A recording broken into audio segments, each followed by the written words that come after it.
Pagi ini saya membawakan renungan dari Mazmur pasal 16 ayatnya 1 sampai 6. Saya akan bacakan buat kita semua. Beginilah firman Tuhan. Miktam dari Daud. Jagalah aku ya Allah, sebab padamu aku berlindung. Aku berkata kepada Tuhan, Engkaulah Tuhanku, tidak ada yang baik bagiku selain Engkau. Orang-orang kudus yang ada di tanah ini, merekalah orang mulia yang selalu menjadi kesukaanku. Bertambah besar kesedihan orang-orang yang mengikuti Allah lain, aku tidak akan ikut mempersembahkan korban curahan mereka yang dari darah, juga tidak akan menyebut-nyebut nama mereka di bibirku. Ya Tuhan, Engkaulah bagian warisanku dan pialaku. Engkau sendirilah yang meneguhkan bagian yang diundikan kepadaku. Tali pengukur jatuh bagiku di tempat-tempat yang permai. Ya, milik pusakaku menyenangkan hatiku. Demikianlah firman Tuhan. Berbahagialah orang yang membaca, merenungkan, dan melaksanakan firman Tuhan dalam hidup dan kehidupannya. Haleluya. Oke. Selamat pagi Bapak Ibu, para siswa terkasih, Bapak Pendeta Heri, Bapak Ibu Saudara sekalian. Selamat memasuki hari Rabu yang baru ini, kembali dengan penuh syukur, penuh sukacita. Apa kabarnya Bapak Ibu? Sehat ya? Oke. Pak Sugiata sehat? Puji Tuhan, sehat. Terus, puji syukur ini pagi ini saya dipercaya untuk membawa firman Tuhan di doa Rabu pagi yang saya luar biasa melihat Bapak Ibu semua boleh hadir dalam cuaca yang sebetulnya kita mau melepaskan selimut saja sebetulnya udah enggan ya. Hujannya begitu deras, cuacanya begitu nikmat, tetapi puji Tuhan, semua boleh rindu untuk datang ke hadirat Tuhan di pagi ini. Saya ingin mengawali renungan pagi ini juga dengan mengajukan satu pertanyaan, mungkin satu pertanyaan yang mungkin menjadi pertanyaan kita semua ya dalam hidup ini. Apakah yang menjadi sumber kebahagiaan Bapak, Ibu, Saudara dalam hidup ini? Sumber kebahagiaan kita dalam hidup ini mungkin. Tadi saya lihat ada Pak Redison gitu. Apa kabar Pak Redison? Udah lama nggak ketemu? Sehat lalu Pak. Sehat. Gimana Pak Redison? Apakah sumber kebahagiaan Bapak Redison dalam hidup ini? Menurut Pak Redison, monggo. Ya, kebahagiaan yang saya peroleh ya selalu dekat sama Tuhan Pak. Itu aja. Itu yang lain-lain terserah sama Tuhan, apa yang Tuhan atur buat saya dan keluarga gitu Pak. Atur nuwun Pak Redison. Jawabannya mempersingkat perenungan saya pagi ini. Atur nuwun. Gusti berkahi. Kalau kita tanyakan pertanyaan tersebut, saya yakin akan banyak sekali ragam jawaban muncul ya Bapak Ibu kepada banyak orang. Bagi sebagian orang pertanyaan tersebut akan dijawab dengan cepat dan spontan. Saya bahagia kalau punya banyak uang. Sebagian lain mungkin akan menjawab, saya bahagia kalau bisa makan enak tiap hari. Saya akan bahagia tiap hari saya makan enak. Pagi sarapan lontong sayur, siangnya makan soto, malam harinya ikan bakar. Kayaknya menu-menu yang ada di pikiran saya saat ini. Mungkin juga yang menjadi selera Bapak Ibu sekalian. Bapak yang ngomongin makanan dulu pagi hari ini, saya yakin Bapak Ibu nanti makin berselera menyiapkan sarapan pagi masing-masing. Mungkin balik ke pertanyaan pertamanya tadi, sebagian yang lain juga bila diajukan pertanyaan seperti itu akan menjawab, saya akan bahagia bila memiliki kesehatan yang prima dan penampilan yang oke. Atau bagi sebagian orang lain akan menjawab, mereka akan bahagia bila mereka memperoleh ketenaran dan menjadi populer. Semua jawaban tersebut di atas atau sebagian besar juga bukan jawaban yang salah, Bapak Ibu. Bahkan tentunya semua atau sebagian jawaban tersebut perlu memang kita lakukan. Kita perlu mencari uang, mencari nafkah untuk memenuhi kebutuhan hidup kita. Kita perlu menjaga kesehatan untuk menjaga kelangsungan hidup kita. Kita perlu memperoleh pendidikan tinggi agar bisa berhasil dalam karir kita. Tapi pertanyaannya adalah, apakah kebahagiaan sejati dapat dicapai dengan hal-hal tersebut di atas? Semua orang ingin bahagia, baik dewasa maupun anak-anak. Ingin bahagia, walaupun semua orang ingin bahagia, umumnya orang tidak tahu secara persis macam kehidupan seperti apa yang dapat menghantar kita ke kebahagiaan tersebut. Akibatnya, tiap-tiap orang mengejar hal yang berbeda-beda untuk mencapai kebahagiaan tersebut.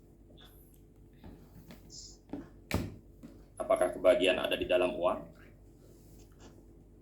Bila uang adalah sumber kebahagiaan sejati, tentunya seorang yang bernama, saya sebutkan namanya Adolf Mekker.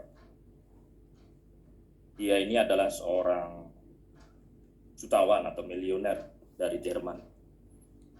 Di tahun 2008 dia masuk ke miliuner nomor 5. Tapi dengan kekayaannya yang senilai 400 triliun, beliau di tahun 2009 melakukan mengakhiri hidupnya dengan menabrakkan badannya ke kereta api karena dia mengalami kerugian finansial akibat krisis sebesar 15 triliun. Padahal hartanya 400 triliun, Bapak Ibu. Artinya masih banyak sekali sisa harta yang ada di pundi-pundinya.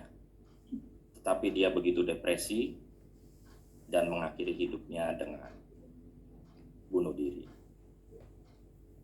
Apakah kebahagiaan ada di dalam ketenaran? Jika ketenaran bisa membuat orang bahagia, tentunya saya yakin Bapak Ibu kenal dengan Michael Jackson. Penyanyi terkenal ini rutin setiap hari meminum obat tidur karena dia merasakan depresi. Dan di suatu waktu dia meminum obat tidur hingga overdosis dan meninggal. Di dalam kehidupan yang tenar dia tidak menemukan kebahagiaan yang sejati. Atau apakah kebahagiaan diperoleh ketika seorang memperoleh pendidikan tinggi dan kesehatan yang baik? Kalau itu jawabannya tentu seorang yang bernama Thierry Costa. Ini saya cari, saya dapat dari Google, adalah dokter terkenal dari Prancis. Dia bunuh diri akibat sebuah acara di televisi. Thierry mengakhiri hidupnya ketika dia dikritik setelah acara di televisi itu, dikritik di media sosial karena integritasnya sebagai dokter. Padahal dia ada orang yang berpendidikan tinggi dan juga saya yakin memiliki kesehatan yang baik ya, seorang dokter. Tetapi dia tidak memiliki atau mengalami kebahagiaan yang sejati dan memutuskan untuk mengakhiri hidupnya hanya karena dikritik. Blaise Pascal, seorang ilmuwan Kristen yang hidup pada abad ke-17, mengatakan bahwa pada dasarnya setiap orang mencari kebahagiaan. Dan itulah yang mendorong orang-orang tersebut untuk melakukan sesuatu. Memotivasi kita atau orang untuk melakukan sesuatu. Misalnya orang yang menyetujui perang ataupun orang yang menolak perang pada dasarnya mempunyai motif yang sama, yaitu mencari kebahagiaan. Di Di satu pihak ada orang yang ingin menguasai sumber daya sebanyak-banyaknya sehingga mereka berperang. Di lain pihak ada orang yang ingin hidup damai sehingga menghindari perang. Kedua pihak tersebut pada dasarnya sama-sama ingin bahagia, namun caranya berbeda. Tetapi pertanyaannya, setelah semua itu didapat, apakah pasti akan merasakan kebahagiaan yang sejati? Atau merasakan kebahagiaan? Bisa jadi, tetapi kebahagiaan itu mungkin tidak akan berlangsung selamanya. Timbul kecemasan, jangan-jangan apa yang kita miliki dengan susah payah itu akan hilang. Akhirnya orang mencari cara supaya kebahagiaan tersebut tidak mudah lepas. Misalnya bila kita punya mobil, kita beli juga asuransi untuk menjamin bahwa mobil tersebut tidak akan lepas atau hilang. Atau seandainya kebahagiaan dapat terus kita wujudkan sampai akhir hayat, masih ada satu ancaman lagi yang pastinya kita rasakan adalah apa? Kematian. Akibatnya semua orang di dalam hati kecilnya pasti merasakan bahwa kebahagiaan yang dia peroleh tidak akan bisa dinikmati selamanya. Ini akan membuat dia tidak bisa menikmati kebahagiaannya dengan penuh, selalu cemas karena terbayang sampai kapan dia masih bisa menikmatinya. Kesimpulannya, di dunia ini tidak ada kebahagiaan yang sejati. Jika demikian, apakah kita sebagai anak-anak Tuhan juga bernasib sama, Bapak Ibu?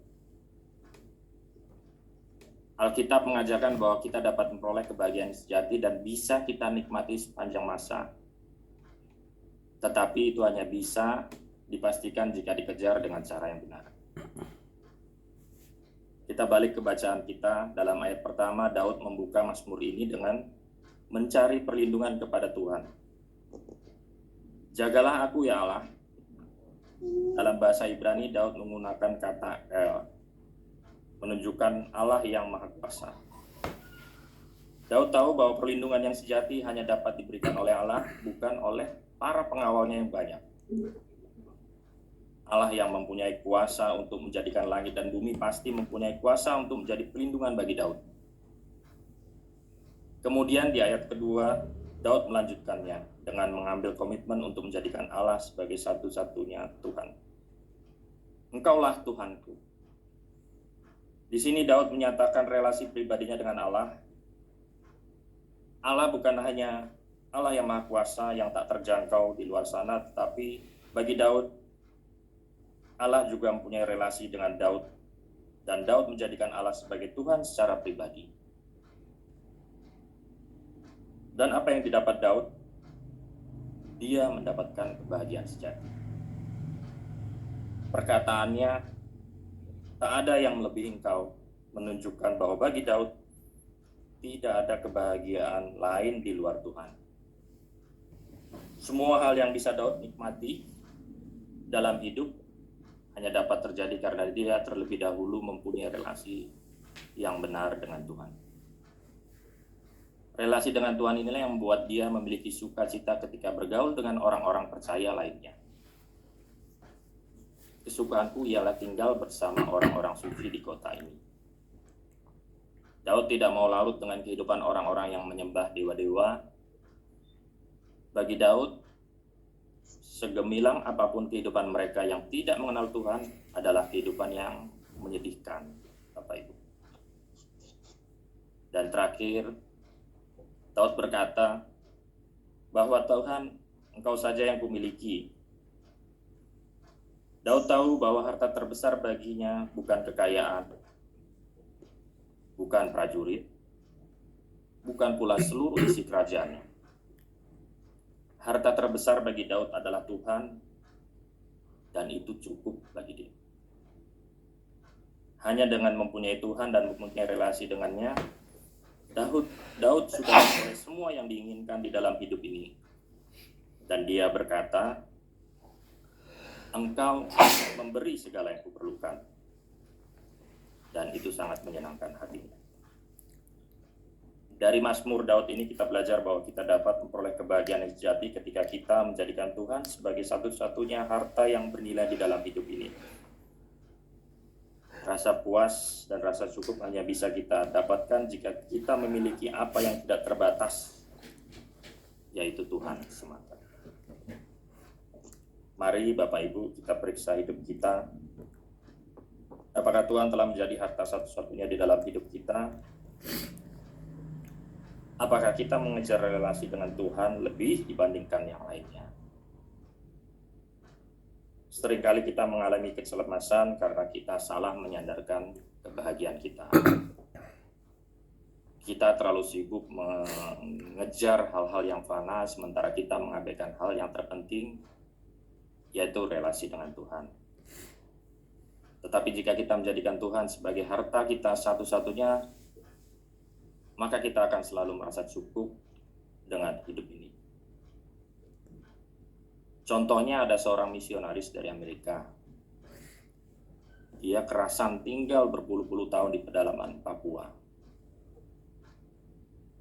Atau ada orang yang terakhir tanpa tangan dan kaki, mungkin Bapak Ibu pernah lihat, tapi dia bisa menjadi seorang motivator Kristen. Bagi mereka hidup seolah-olah telah memiliki segalanya di bumi ini. Mereka adalah orang-orang yang paham dengan pernyataan Tuhan Yesus yang demikian. Hal kerajaan sorga itu seumpama harta yang terpendam di ladang, yang ditemukan orang, lalu dipendamkannya lagi. Oleh sebab sukacitanya, pergilah ia menjual seluruh miliknya, lalu membeli ladang itu. Jadi jika pikiran kita sudah dibukakan oleh Roh Tuhan, maka kita akan mengerti bahwa Tuhan Yesus itu cukup, karena kita sudah memiliki harta yang tak ternilai. Apalagi yang perlu ditambahkan, jika kita sudah memiliki seluruh samudra, apa mungkin kita masih bisa menambahkan air setetes karena merasa kurang? Karena kita sudah memiliki satu samudra, yaitu Tuhan Yesus. Jika kita memiliki relasi yang benar dengan Tuhan, maka apapun yang kita alami, baik itu kekayaan maupun kemiskinan, rumah tangga yang harmonis ataupun mungkin sedang ada pergumulan, teman-teman kita yang baik dan setia, ataupun juga sebagian teman-teman yang tidak baik, kondisi kita yang muda dan penuh semangat, ataupun mungkin kita berusia lanjut dan ada banyak masalah kesehatan, tentunya dan seharusnya semuanya itu tidak akan bisa merampas kebahagiaan yang kita miliki. Untuk menutup renungan pagi ini, saya ingin mengutip pernyataan seorang teolog yang saya googling juga nih Bapak Ibu, namanya A.W. Tozer. Seperti demikian, dia berkata, orang Kristen pengikut Yesus yang sejati seharusnya adalah orang yang paling bahagia di dunia ini. Tidak ada orang yang harus lebih bahagia daripada pengikut Yesus yang sejati. Seperti lagu pujian tadi, yang memang itu tadi saya usulkan ke Pak Kristiana, itu lagu lama. Judulnya Happiness is the Lord. Saya yakin Bapak Ibu bisa merasakan kebahagiaan hanya dengan mendengarkan lagu tersebut dan bahkan ketika kita menyanyikan lirik lagu tersebut.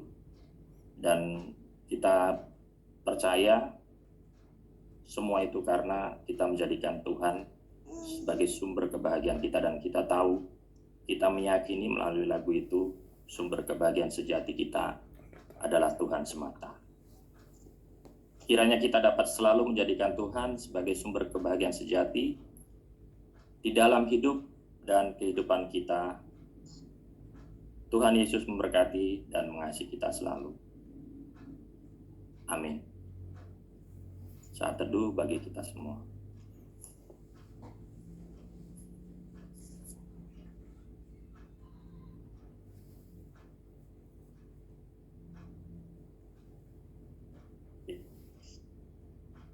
Bapak Ibu, apakah ada yang ingin didoakan secara pribadi di dalam doa syafaat kita pagi ini? Monggo.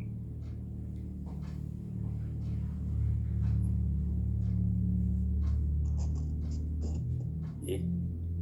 Kalau nggak ada, mari kita kembali membawa seluruh doa di dalam doa syafaat pagi ini. Mari kita berdoa.